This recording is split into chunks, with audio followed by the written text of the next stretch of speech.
Selanjutnya, saya akan membahas studi kasus kedua, yaitu ekspansi Harmony Foods ke Tiongkok dan Australia. Saya akan membahas secara ringkas lagi terkait latar belakang dari studi kasusnya. Nah, Harmony Foods ini adalah perusahaan makanan kemasan dari Amerika Serikat yang melakukan ekspansi ke Tiongkok dan Australia. Pabrik produksi yang didirikan di Tiongkok, sementara kantor pemasaran akan dibuka di Australia. Perusahaan akan menghadapi perbedaan yang signifikan dalam budaya, sistem hukum ketenagakerjaan, dan perkembangan teknologi di kedua negara. Di sini saya akan bahas saya akan menjawab dari ketiga pertanyaan yang ada di studi kasus ini. Pertanyaan pertama yaitu perbedaan budaya antara Tiongkok dan Australia. Menurut dimensi budaya house state, dua perbedaan mencolok antara Tiongkok dan Australia adalah satu, jarak kekuasaan atau power distance.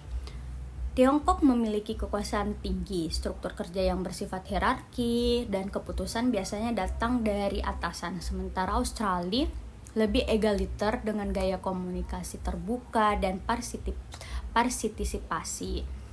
Yang kedua ada individualisme versus kolektivisme. Tiongkok cenderung kolektivistik, menekankan kerjasama, tim, dan harmoni kelompok. Sebaliknya Australia individualistik dengan fokus pada pencapaian pribadi. Selanjutnya ada implikasi terhadap manajemen kinerja adalah di Tiongkok kinerjanya perlu bersifat kolektif dan disampaikan secara tidak langsung. Di Australia, pendekatan berbasis KPI individu dan umpan balik langsung lebih sesuai. Nah, pertanyaan kedua ada jawaban yang kedua adalah aspek hukum dan politik ketenagakerjaan. Dalam hal hubungan industrial dan PHK, perbedaan utama antara Tiongkok dan Australia yaitu yang pertama, Tiongkok nih, serikat pekerja berada di bawah pengaruh pemerintah.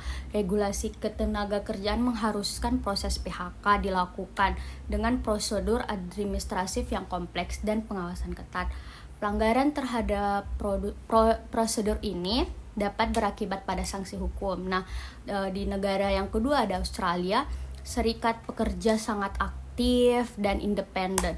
Proses PHK harus melalui tahapan hukum termasuk negosiasi dengan serikat pekerja dan perlindungan penuh pada hak-hak karyawan.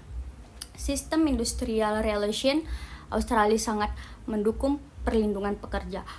Harmony Food harus menyesuaikan strategi manajemen sumber daya manusianya dengan dua sistem ini, termasuk menyusun kontrak kerja, prosedur PHK, dan komunikasi dengan serikat pekerja. Yang terakhir, jawaban dari pertanyaan ketiga, pemanfaatan teknologi global. Harmony Food dapat memanfaatkan teknologi global seperti artificial intelligence dan sistem pelatihan digital di kedua negara dengan cara kalau di Australia, Harmony Food itu bisa melakukan teknologi rekrutmen berbasis AI sangat relevan karena tingkat digitalisasinya itu sangat tinggi. Proses seleksi dan pelatihan daring akan diterima baik oleh karyawan. Tetapi di negara Tiongkok, teknologi juga bisa dimanfaatkan, namun perlu disesuaikan dengan regulasi privasi data yang ketat. Perusahaan juga perlu mempertimbangkan sensitivitas budaya terhadap proses otomatis yang terlalu impersonal. Selain itu, perusahaan harus memastikan bahwa teknologi yang digunakan selaras dengan hukum perlindungan data-data masing-masing negara dan tetap melibatkan pendekatan manusia dalam proses rekrutmen dan pelatihan agar tetap relevan secara budaya. Baik, sekian dari presentasi atau pemaparan tentang tentang kedua studi kasus saya. Lebih dan kurangnya mohon dimaafkan. Wassalamualaikum warahmatullahi wabarakatuh.